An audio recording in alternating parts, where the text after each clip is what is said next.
غوث اعظم رضی اللہ تعالیٰ عنہ بولے مکان بنا رہا ہے، گھر بنا رہا ہے، بسیں گے اور حساب تجھے دینا ہوگا۔ آج تجھے اس گھر میں یہ ایک رات کے لیے بھی رکھنے کے لیے تیار نہیں ہے کہ چلو ایک رات رکھ لیں، مہمان ہے۔ کہتے ہیں نہیں نہیں، مہمان کو بھی جانا ہے، اسے جلدی سے جلدی سپرد خاک کراؤ۔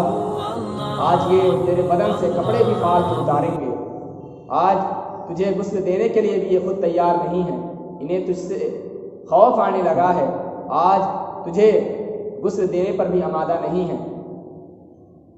اللہ فرماتا ہے وَالْتَفَّتِ السَّاقُ بِالسَّاقِ، جب پنڈلی پہ پنڈلی چڑھنے لگ جائے گی، إِلَىٰ رَبِّكَ يَوْمَئِذٍ الْمَسَاقُ، پھر تیرے رب کی طرف ہی لوٹ کے جانا ہے۔ وَلَا صَدَّقَ وَلَا صَلَّىٰ وَلَٰكِنْ كَذَّبَ وَتَوَلَّىٰ، ہاں جھٹلایا، منہ پھیر کے چل پڑا۔ ثُمَّ ذَهَبَ إِلَىٰ أَهْلِهِ يَتَمَطَّىٰ، پھر اپنے گھر کو اکڑتا ہوا چلا۔ أَوْلَىٰ لَكَ فَأَوْلَىٰ ثُمَّ أَوْلَىٰ لَكَ فَأَوْلَىٰ، تیری خرابی آ پہنچی، ہاں تیری خرابی آ پہنچی۔ أَيَحْسَبُ الْإِنسَانُ أَن يُتْرَكَ سُدًى، انسان جب دنیا میں ہوتا ہے تو یہ گمان کرتا ہے کہ اسے سدہ چھوڑ دیا جائے گا۔ سدہ عربی میں ایسے اونٹ کو کہتے ہیں جس کی لگام کسی کے ہاتھ میں نہیں ہوتی، شترے بے لگام، جہاں مرضی جی چاہا، جس گھاٹ پہ جی چاہا پانی پی لیا، جہاں جی چاہا جس جگہ سے چاہا دانے کو چر لیا، شترے بے لگام کو سدہ کہتے ہیں۔ تو انسان جب دنیا میں ہوتا ہے وہ بھی گمان کرتا ہے کہ میں بھی سدہ ہوں، میرے بارے میں کوئی کیوں پوچھے، میرے جذبات پر پابندیاں کوئی کیوں لگائے۔ بالخصوص جوانی کے ایام میں جوان کو بڑا ہوتا ہے کہ اس کی زندگی ہے، اس کی لائف ہے، اس پر کوئی پابندیاں کیوں لگائے، اس پر کوئی روک تھام کیوں کرے۔ وہ تو اپنے ماں باپ کے کہنے میں بھی نہیں آتا، وہ تو کہتا ہے کہ میری زندگی ہے، مجھے اپنے طریقے سے جینے دو، میری زندگی پر میرے جذبات پر کیوں پابندیاں لگاتے ہو، میرے زندگی کی راہ میں تم کیوں کانٹے بنتے ہو۔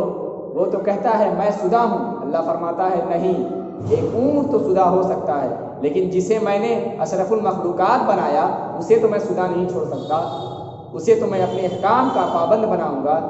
پھر بندہ کہے گا نہیں نہیں، وہ دوبارہ انسان کیسے بنائے گا؟ پھر وہی بات آ گئی، الم یک نطفۃ من منی یمنا، ایک قطرہ ہی تو تھا، پانی کی ایک بوند ہی تو تھی۔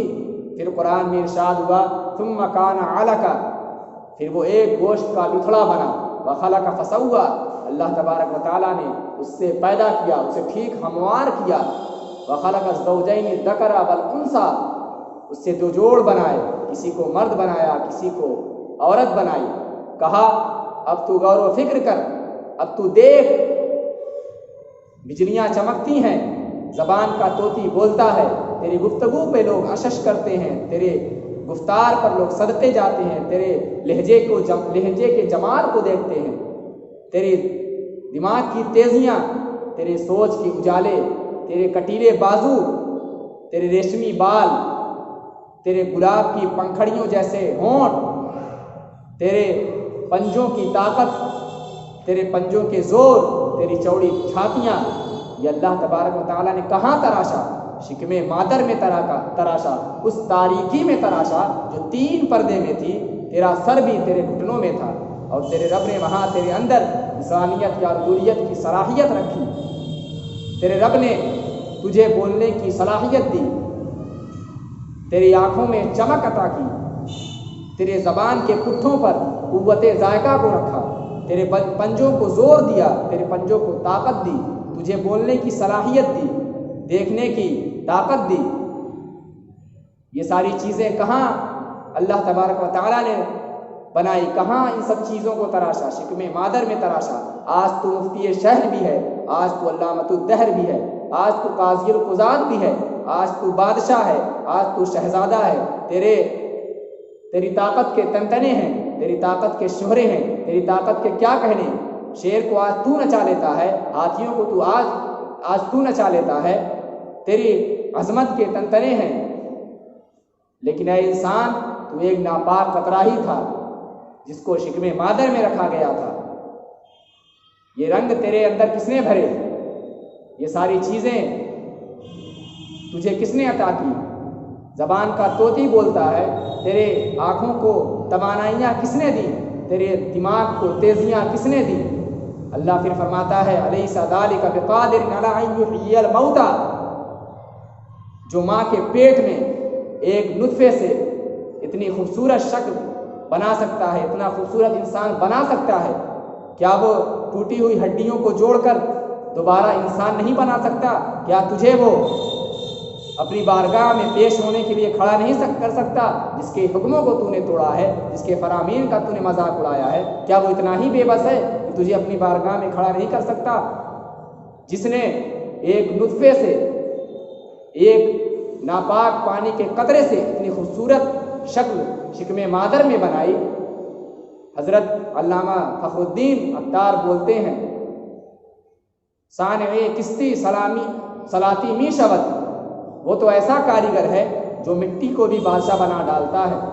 جس نے مٹی سے دارا و سکندر بنائے، جس نے مٹی سے رستم و سہراب بنائے، اس نے مٹی سے کیا کیا بنا ڈالا، جو مٹی سے بادشاہ بنا دیتا ہے، جو مٹی سے انسان کو ایک اعلیٰ مرتبہ عطا کر سکتا ہے، جس نے مٹی سے اتنی خوبصورت شکل بنا دی، جس نے مٹی سے ایک بادشاہ بنا دیا انسان کو۔ تیری خوبصورت چہرے ہیں، تیرے کٹیلے بازو ہیں، تیری نرگسی آنکھیں ہیں، تیرا قد رانا جو صنوبر کو بھی شرما دیتا ہے، تیری زوردار ٹانگیں ہیں، یہ ساری چیز کس چیز سے بنائی اللہ تبارک و تعالیٰ نے؟ ایک پانی کے قطرے سے جب اللہ تبارک و تعالیٰ ان ساری چیزوں کو تراش سکتا ہے، جب تو چلتا ہے تو لگتا ہے کہ قیامت چل رہی ہے، تیری نرگسی آنکھیں ہیں، تیرے ریشمی بال ہیں، تیرے گفتگو پر لوگ اشش کرتے ہیں، تیرے گفتار پر لوگ صدقے جاتے ہیں، تیرے لہجے کے جمال کو دیکھتے ہیں، تجھ پر قربان ہو جاتے ہیں۔ جب اللہ تبارک و تعالیٰ پانی کے ایک قطرے سے اتنی خوبصورت شکل، اتنا خوبصورت انسان بنا سکتا ہے، کیا وہ دوبارہ تجھے اپنی بارگاہ میں کھڑا نہیں کر سکتا؟ تو انسان وہ دوبارہ بنائے گا اور اپنی بارگاہ میں اپنے حضور وہ کھڑا کرے گا۔ ایک حدیث میں آتا ہے کہ اللہ تبارک و تعالیٰ اپنے بندے کو جب اپنے سامنے کھڑا کرے گا تو اس وقت تک اپنے حضور سے اسے ہٹنے نہیں دے گا جب تک کہ 5 چیزوں کے بارے میں وہ پوچھ نہ لے۔ عن عمرہ فیما افناہ، اس کی عمر کے بارے میں پوچھا جائے گا کہ ہم نے تجھے زندگی دی، 20 سال، 50 سال، 60 سال، 70 سال کی زندگی دی، تو نے اس زندگی کو کہاں ضائع کیا؟ ان شبابہ فیما افناہ، اس کی جوانی کے بارے میں پوچھا جائے گا کہ تو نے اپنی جوانی کو کہاں گزارا، تو اپنی جوانی کو کہاں گزار کے آیا ہے؟ کہیں مجنون تو نہیں بنا رہا، کہیں خواہشات کا اسیر تو نہیں بنا رہا، کہیں خواہشات کے چکر میں پڑ کر تو نے اپنی جوانی کو تو برباد نہیں کیا، کہیں تیری جوانی کسی نکڑ پہ تو نہیں گزری، کہیں تو اپنی جوانی کو رات بھر سوشل میڈیا پر گندگیاں غلاظتوں کو دیکھ کر تو نہیں آیا؟ تو نے اپنی زندگی کو کہاں گزارا؟ تو نے اپنی جوانی کو کہاں صرف کیا؟ جب کوئی جواب نہیں ہوگا تو پھر کیا جواب دے گا؟ اور وہ شخص کتنا خوش نصیب ہے جو کہے گا مالک میری زندگی سجدے میں گزری، میری زندگی رکوع میں گزری، میری جوانی قیام میں گزری۔ پیارے آقا صلی اللہ تعالیٰ علیہ وسلم ارشاد فرماتے ہیں کہ 7 اشخاص ایسے ہیں جب کل قیامت کے دن کوئی سایہ نہیں ہوگا، اللہ تبارک و تعالیٰ ان 7 اشخاص کو اپنے عرش کا ٹھنڈا سایہ نصیب فرمائے گا۔ اور پھر فرماتے ہیں کہ ان میں سے دوسرا شخص وہ جوان ہوگا جس نے اپنی جوانی کو اللہ کی بارگاہ میں گزاری ہے، اللہ کی دہلیز پر گزاری ہے۔ تو جوانوں آؤ اپنی جوانی کو مالک کی دہلیز پر لگا دو، آؤ اپنی جوانی کو مالک کی چوکھٹ پر لگا دو۔ جوانی تو وہی ہے جو مالک کی دہلیز پر گزرے، جوانی تو وہی ہے جو مالک کی چوکھٹ پہ گزرے۔ عشق کرنا ہے تو آمنہ کے لال سے کرو، محبت کرنی ہے تو آمنہ کے لال سے کرو، رحمت للعالمین سے کرو، ان سے تعلق کا ربط قائم کرو۔ میرے پیارے آقا صلی اللہ علیہ وسلم ارشاد فرماتے ہیں انا حبیب اللہ، میں اللہ کا حبیب ہوں۔ اور پھر اس جوان کے بارے میں فرماتے ہیں الشاب الطائب حبیب اللہ، کہ وہ جوان جو جوانی کے عالم میں توبہ کرتا ہے وہ بھی اللہ کا حبیب ہے۔ تو جوانوں آؤ ہم اللہ کی بارگاہ میں توبہ کر کے اللہ کے محبوب بندے بن جائیں، اللہ کے حبیب بن جائیں، اللہ کا قرب حاصل کر لیں۔ اور رات کو جب ہم اٹھیں تو یہ دعا کریں مالک جو زندگی گزر گئی وہ گزر گئی، آئندہ کی زندگی کا ایک ایک لمحہ ہم تیرے نام پہ قربان کرتے ہیں، تیرے نام پہ لگاتے ہیں۔